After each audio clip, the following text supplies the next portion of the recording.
You can start now. Yes, sir. Thank you. So, when you talk about diaspora and human rights, right? When it is the host country, especially, should recognize and elevate the threats and risk associated with the diaspora community, right? So the diaspora people should have the rights so that they can proactively support and protect these communities. Very, very important in a normal sense. If you talk about, so a person goes to other countries and live there and becomes a transnational or diaspora, they should be given fundamental rights as declared by UN. So Universal Declaration of Human Rights, right? So the transnational repression not only threatens diaspora members' legal rights and civil liberties, but also the rule of law and state sovereignty and international human rights norms. We need to understand in that perspective.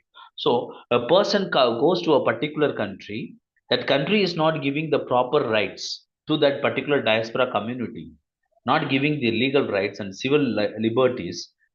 It is not only affect the particular diaspora people, but it is affects this state sovereignty. Means that the, that country is not safe. The country is not place to live.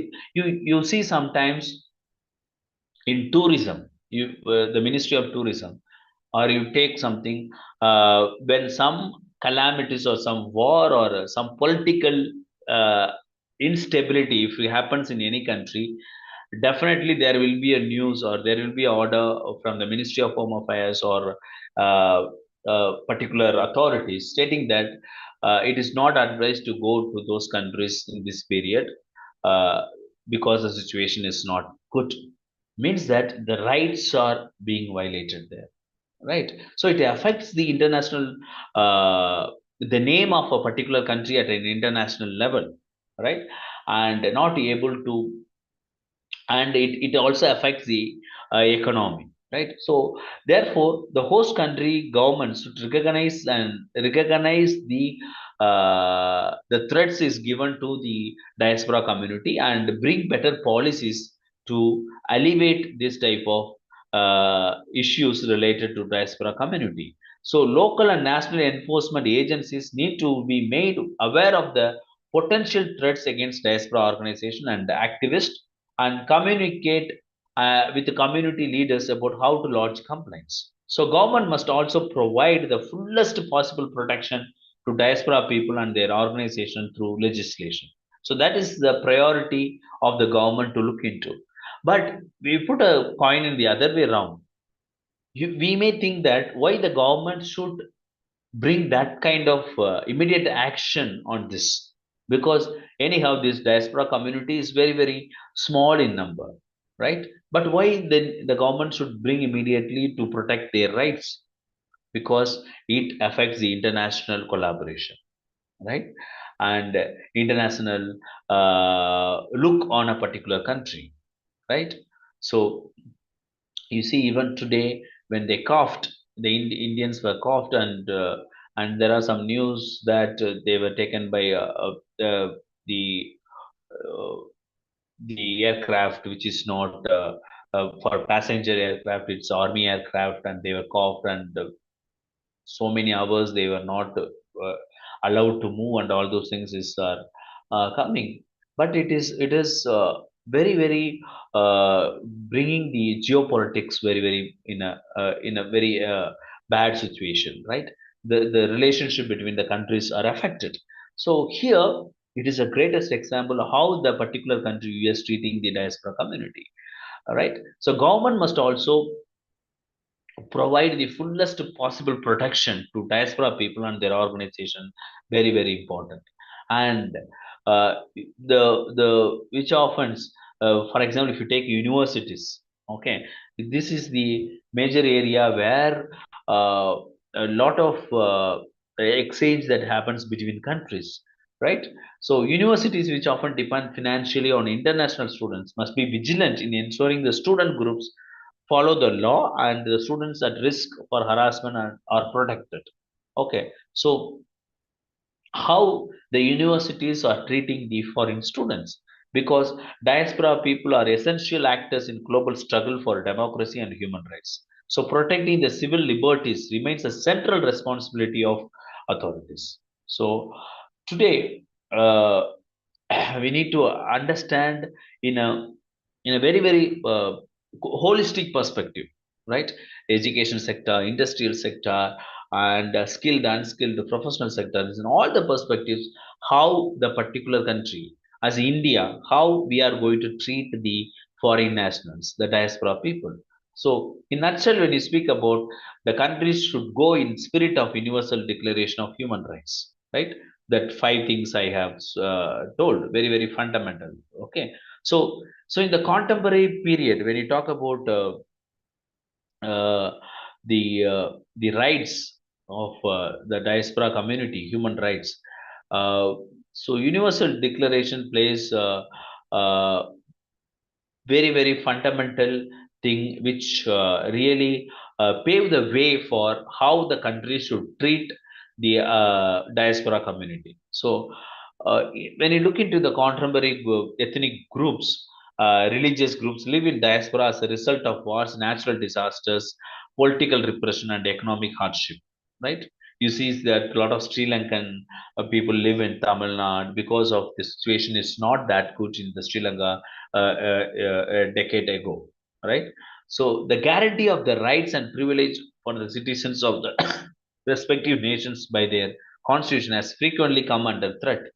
For instance, when you take the government of India did precious little to save life and wealth of 1,70,000 Indian citizens stranded in Kuwait during the invasion of Kuwait by Iraq, right? So the world has witnessed that in the current and past decades, the tragedies of millions of refugees. Some of them became refugees in their own countries, and some other had to flee from their countries, and still other were driven to out other countries, despite the fact that they were all citizens of the respective countries. So the world is currently witnessing the plight of Syrian citizens, right? You see this Palestine and Israel war.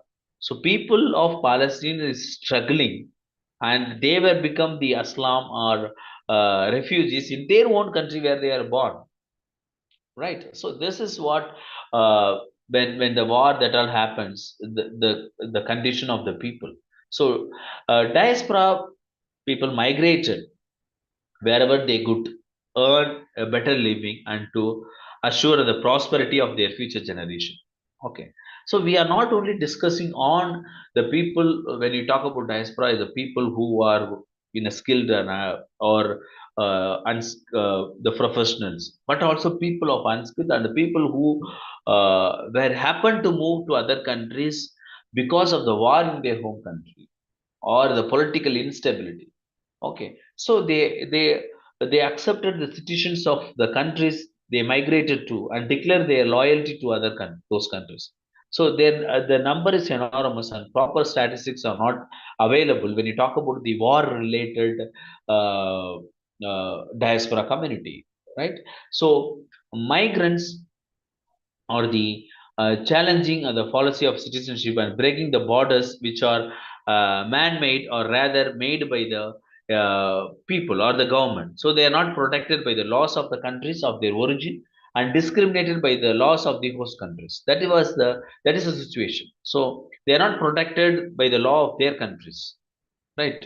And they are discriminated by the law of the host countries. So that's what will happen. You see, they came from Sri Lanka to India, especially in Tamil Nadu. They have the camp. Even today, they will be in the camp, right? They call Sri Lankan camps. So they will be living there. It's fully wall protected, right? Their housing condition and all.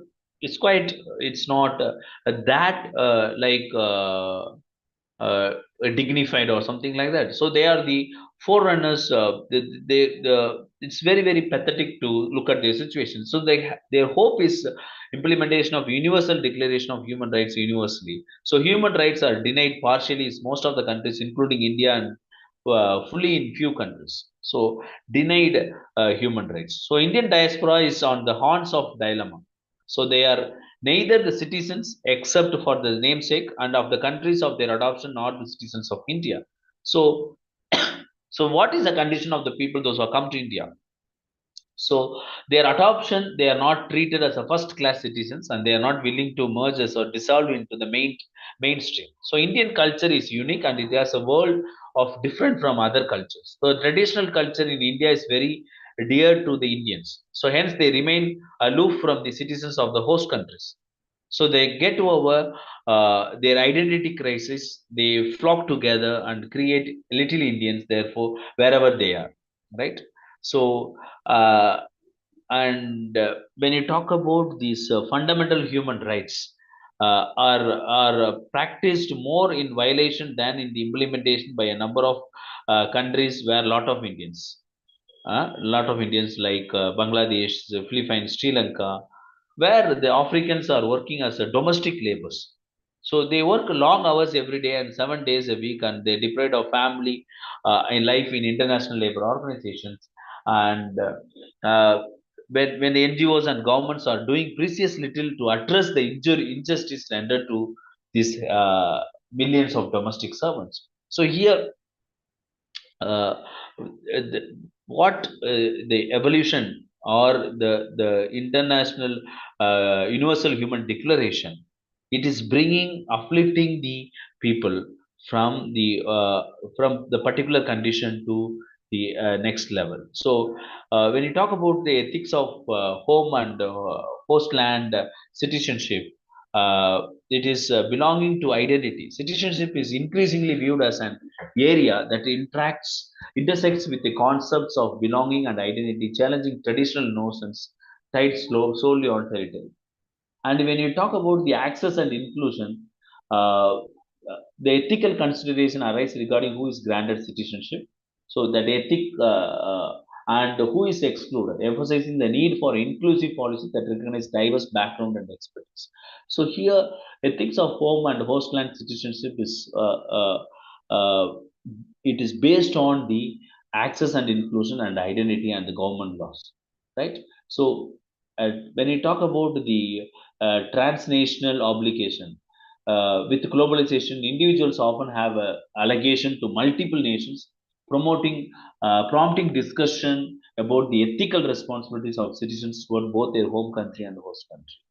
And this also, when you talk about the citizenship and all those things, there should be an equity and justice. So the ethics around citizenship also questions of social justice, okay, and equity and the fair treatment of individuals regardless of their nation or caste and whatsoever. So who enjoys the citizenship, what is the benefit of the citizenship, these all need to be taken into consideration when we are discussing on the citizenship and human rights and in a nation perspective.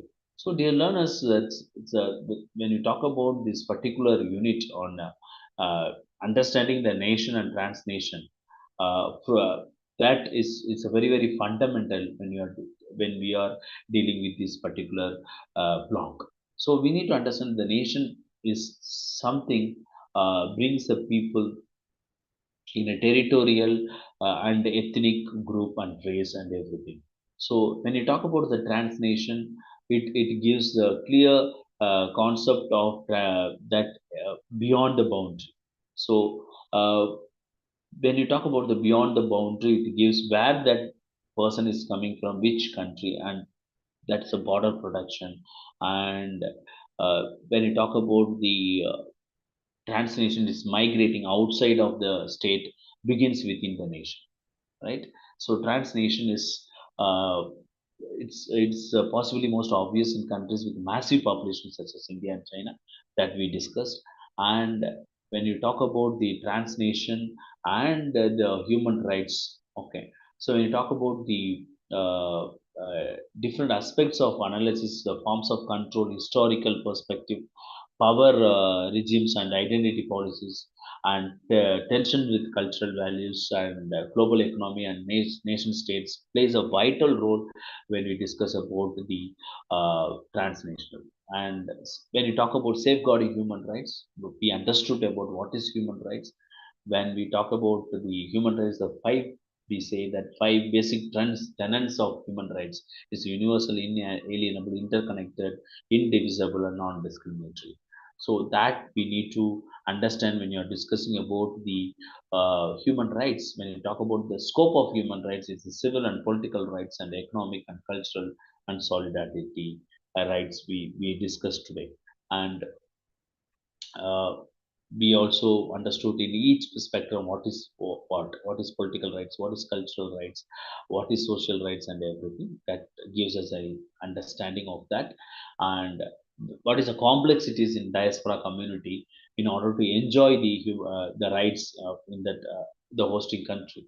So Indian diaspora and politics we learned, and uh, hostland citizenship and diaspora and conflict we learned. And we also learned the importance of diaspora human rights. So this unit is very very important in a social perspective, not in a theoretical way, but social perspectives, how the country need to protect the rights of the diaspora community, and what is the setback if the country is not having proper laws or proper programs to uh, uh, to safeguard the rights and provide the basic fundamental rights first of all to the diaspora community, and the other rights like to form association, to practice their rituals or ethnic values and everything. So this is the learning. I stop it here. If any questions you can ask.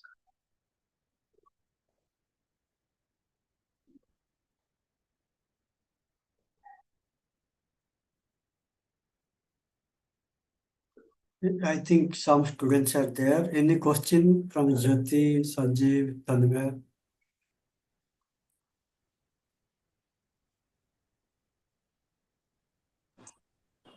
No, sir. Okay.